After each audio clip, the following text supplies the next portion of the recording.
Hey, what's up? It's Nick with another edition of A Road to Recovery presented by Addiction Recovery Care. I'm joined with Kylen Webb. Kylen has a really incredible story that I think a lot of people will relate to. We were touching base just before this, and Kylen, I know a lot of your story began in your teenage years and kind of followed you into your adulthood. Yeah, absolutely. I think the first time I tried substances was when I was 14. So I kind of always had this double life where I kept it in the background for a long time. It wasn't until I was probably 18 or 19 that a lot of family members even ever seen any substance abuse in my life. And tell me about what the next steps were. So I know you eventually did find sobriety, and kind of tell me about that journey. Yes, so my use started getting a little more escalated when I was around 20, 21. It went from recreational use to daily use. I had a spiritual awakening in 2012 that led me to faith, and I had 8.5 years of sustained sobriety from 2012 to 2020.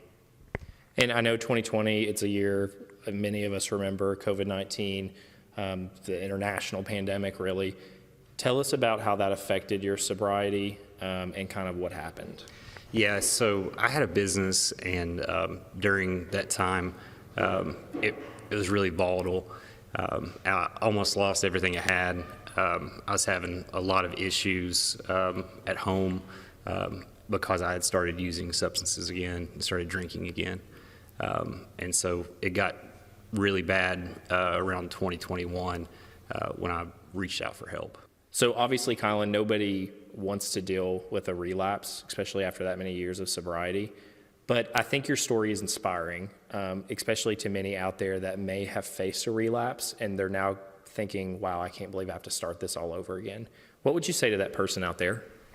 I would say don't let shame and guilt keep you from living the best life that's possible for you. And you don't forget all the tools that you've put together. What happens a lot is you start staying away from individuals that are probably the best for you because of the shame and guilt. And so when you start isolating, reach out to those that were there for you when you weren't having such a tough time, and that helped you gain those tools in recovery. All right, Kylen, well, that is all great advice. We definitely appreciate your time.